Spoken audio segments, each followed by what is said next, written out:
Okay, we are recording. Okay, welcome to the show. The first episode in hopefully a long running series, and this is where I'm just going to talk about whatever I damn well choose.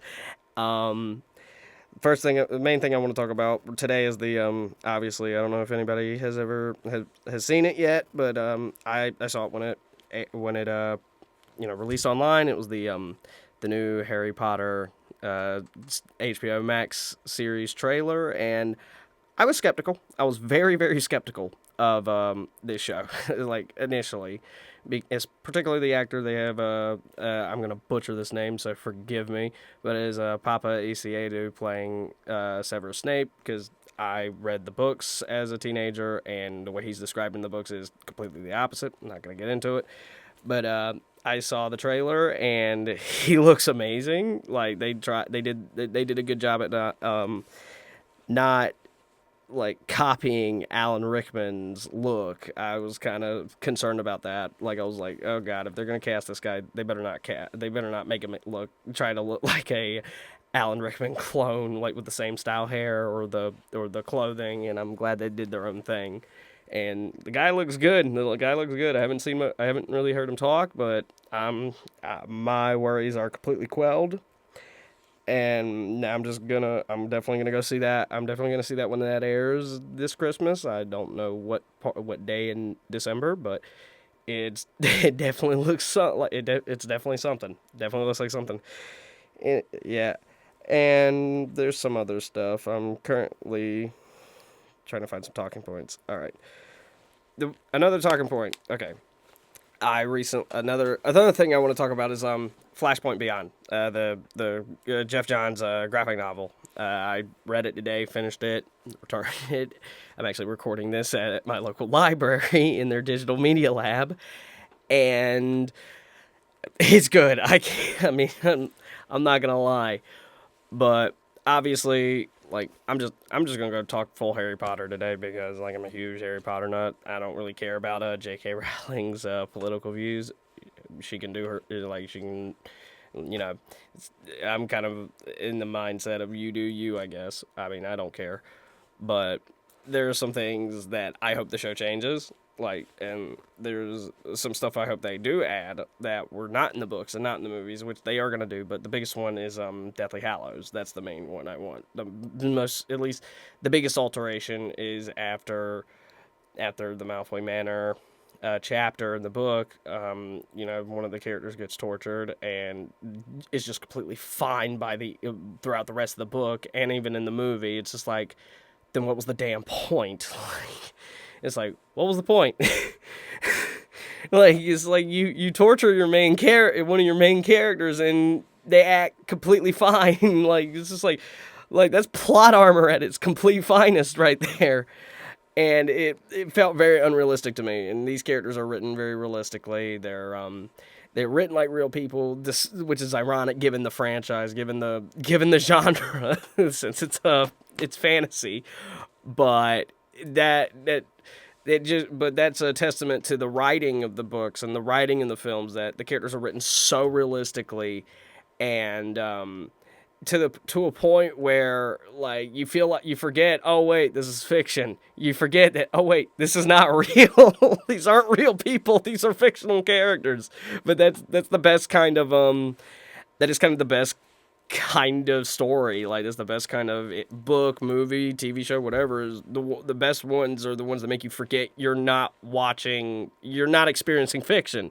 You feel like you're experiencing real people going through real struggles, real situations, and that was the beauty of Harry Potter. And a lot of people, and I kind of wish that this particular character, if you know, you know, I'm not gonna, if you know who I'm talking about, you know who I'm talking about. I wish they gave this person some form of trauma by the rest of the book, something that can actually affect her and give her a character arc. But they didn't do jack. They don't even bring it up. They don't bring it up for the rest of the book. They don't even bring it up in the last film because they act like it wasn't important. It was just a friggin' obstacle. And frankly, it pissed me off. It frankly annoyed me. I was just like, come on, man, this is a good opportunity to like do a full like character arc. Like, you have this character who we've seen since the first book in the first film at 11 years old, and now she's like 18 years old in the last book. And like, we see her go through this horrific and horrible situation that no person her age should have to go through, if you really think about it. And it's just yeah, it's just a missed opportunity to show that the real horrors of what they're experiencing. And like, all we get is the only focus we get is the dude with the glasses and the lightning bolt scar on his forehead. That's all we get. And it's just kind of like, I kind of wish there was more to it. And hopefully at some point I might, if I can get it, like, get all my, stuff together financially. And I'm not gonna get into my personal life, but hopefully if things can work out, I'll probably do my own little fan film on the side at some point. I don't know when, but I do have plenty of ideas. I just gotta organize them and get someone to write a script.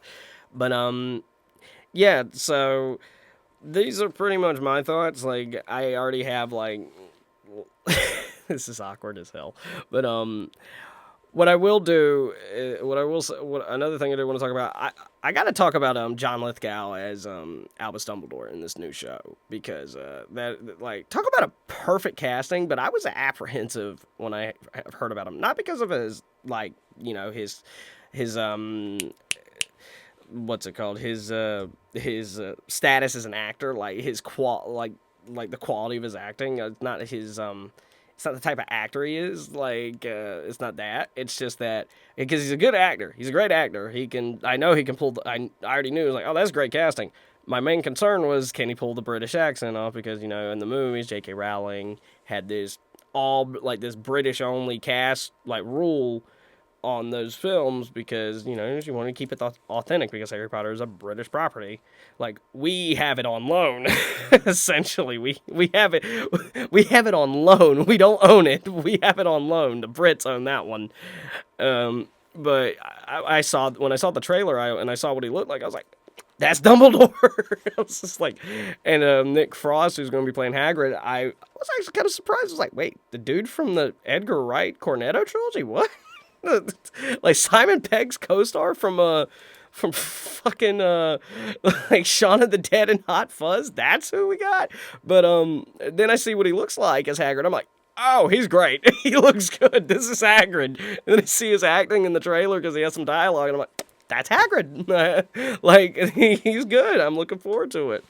And I got to talk about the 3 kids that are playing the main characters. Like, I have felt very protective over these characters. I mean, just being a fan, I've always been protective over these characters since I watched the movies, and I was just like, okay, whoever they cast for these characters in this new show, I need to look at these characters and go, like, just on the first, like the first photo they take with them all together, I have to basically say, okay, they better look like the characters. And I was pleasantly surprised. The 3 kids that they got to play Harry Potter, Hermione Granger, and Ron Weasley, are really good. Like, I can like, they look the parts, and I'm just like, damn it, HBO, you got me.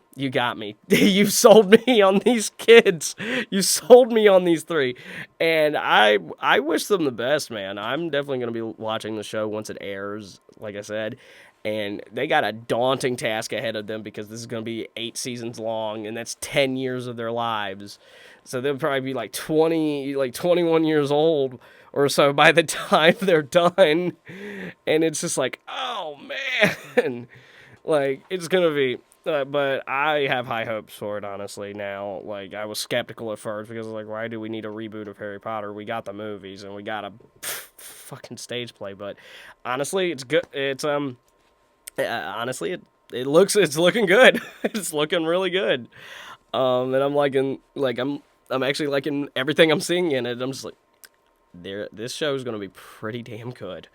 To hell with the naysayers on Twitter. To hell with the naysayers on Twitter, yeah, which is now called X, but, to hell with it. Everybody calls it Twitter still. They don't call it X. But, yeah. And another thing, like, I will say this. I was like, it sucked that we lost Michael Gambon, Maggie Smith, and Robbie Coltrane within like a year, like within a year of each other. Like, we lost Robbie Coltrane in 2022. We lost Maggie Smith in 2023, and lost Michael Gambon in 2024. It's like, damn, this sucks. We're losing so many of these actors. Like, it's like, well, there goes half my childhood. It's like, oh great, well now I guess I gotta go in my car and cry myself to sleep. Oh God, I'm getting old. I'm sorry, just to interrupt slightly. The guy recording this podcast is laughing in the background. Oh my God, this is great. Yeah. And another thing that I'm looking forward to, like, and just talking about movies now that are coming out. Like, I recently saw Scream 7 in the theaters, once, and I walked out by the time the ending happened. Like, the ending of the movie sucked because they brought, okay, this is going to be spoiler territory for this movie. Sorry, if you don't want spoilers, don't listen to this podcast. But, no, what they did was, like, they brought Matthew Lillard back as Stu Macher, and, like, they played the idea, like, oh, he's just AI. I'm like, okay, that's a good red herring, but turns out, no, that's actually how they brought Stu Macher back. It's like, what the fuck? It's like, what?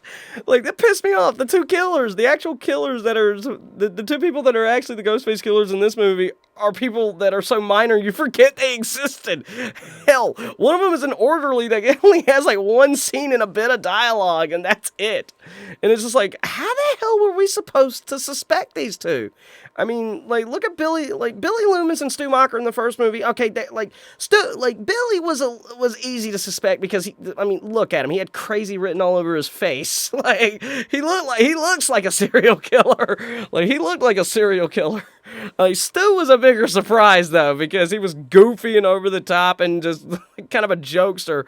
I mean, you could probably buy him as a killer, maybe, but it was still more of a surprise than Billy was. It was just like, of fucking course it's Billy Loomis. I was like, that was obvious. And then you have Scream 2 and you had the killers there, Nancy Loomis and Mickey Altieri, played by Laurie Metcalf and Timothy Oliphant. And they were bigger surprises because, yeah, they were spread out through the movie, but there was nothing about them that you could really suspect. But I mean, Mickey, you could argue, was probably a killer, but it was a bigger surprise because you got to know the guy. Like, these two yahoos in Scream 7, like, they barely get any screen time, and they're so minor you forgot they were even in the damn movie. Like, so it's just one of those cases, like, and even, like, Scream 3, they had, like, Roman Bridger, and, like, well, he's a main character, so, I mean, and there are plenty of other red herrings, but it's kind of, even Roman was kind of easy to kind of pinpoint. Well, actually, no, with Roman, they have him fake his death. They have a fake body somewhere, or, like some kind of special effect where he had the knife in his chest and he just slowed his pulse down, like, to make him look like he was dead, to make it seem like he flatlined. And it's just like, okay, that's a little like, it's a little out there, but I can kind of buy it for this franchise. And then you have, like, I think the bigger surprise villains, like, when it comes to killers, the bigger surprises is Jill Tuck and Charlie Walker in Scream 4. Or at least Jill, because it happens right the hell out of nowhere. Like, it's just like, wait, what? And then you have, like, Scream 5 with, like, Richie and Amber, and they kind of do the Scream 1 reveal, like the Billy Loomis, Stu Macher kind of thing. Except Amber's revealed to be the killer first. Like, she just point blank shoots Liv in the fucking head. Amber's just like, fuck you, I'm not a fucking killer. And then Amber pulls out this revolver and just goes, I know, bang, headshot. It's like, oh shit. It's just like the biggest what the fuck reveal ever, but in the best way possible. And then with Richie, he just stabs Sam in the gut, and he's just like, yeah, I know, it's a bummer, it's me. of course it's me. And then, like later on, like he just goes, "Man, you should have listened to Dewey. Always look at the love interest. Man, dude got it in one." He's like guessed it was already him. He's like, damn, we haven't had this in Scream 1, honestly, and it still feels fresh. I mean, but then again, I think this is the Scream 1 reveal done better because you don't suspect Richie to be a killer. Like, because it's almost like you combine Billy Loomis and Stu Macher a little bit. You have like the kind boy next door type, but who's also kind of funny at times. It's just like, and that's all down to Jack Quaid's performance in the movie. He's great. Like he's really likable when he's the kind, funny boyfriend, and then he's just fucking scary when he's when he goes full psycho mode. It's like, Jesus Christ. Like, and most people will probably know Jack Quaid from, like, The Boys as Huey, and I'm like, I haven't seen The Boys, and I'm never going to. This is just the kind of gore they have in that. It's just not gonna work for me. It's just not gonna work for me. It's just like, nah, I know my limits, and this is coming from me. I've seen all 10 Saw movies, and I'm like, yeah, no, can't do this. Like I can't even really rewatch most of the Saw movies. I mean, if there's a new one comes out, I'll definitely see it. I'm definitely looking forward to, and speaking of Saw movies, like James Wan has got the rights to the IP to Saw back. He's got the intellectual property rights to Saw back, so he's doing he's got an 11th film in the friggin' works. I'm like, dang, and he's actually going to bring it back to the roots of the first one. I'm like, oh, so less focus on the torture and more focus on the mystery. That's what made the first movie work. It's just like, but it's just the producers. It was the producers over at fucking Lionsgate or Twisted Pictures or whoever just said, we need to go a little bit more extreme. Like, the only reason Saw 2 was as brutal as it was is because like, they... It's because it wasn't even really, like, the script wasn't even originally a Saw movie. It was a script called The Desperate.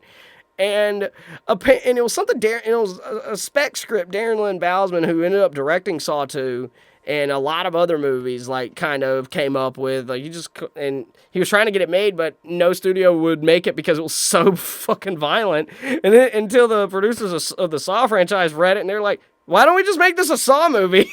So they had, like, I think James Wan or Lee Winnell, I think it was Lee Winnell, they had him come in and rework the script to make it a Saw movie. And I'm just like, oh, wow, well, that definitely worked. I mean, it would have been interesting to see what The Desperate would have looked like, but oh well. At least we got Saw 2 out of it.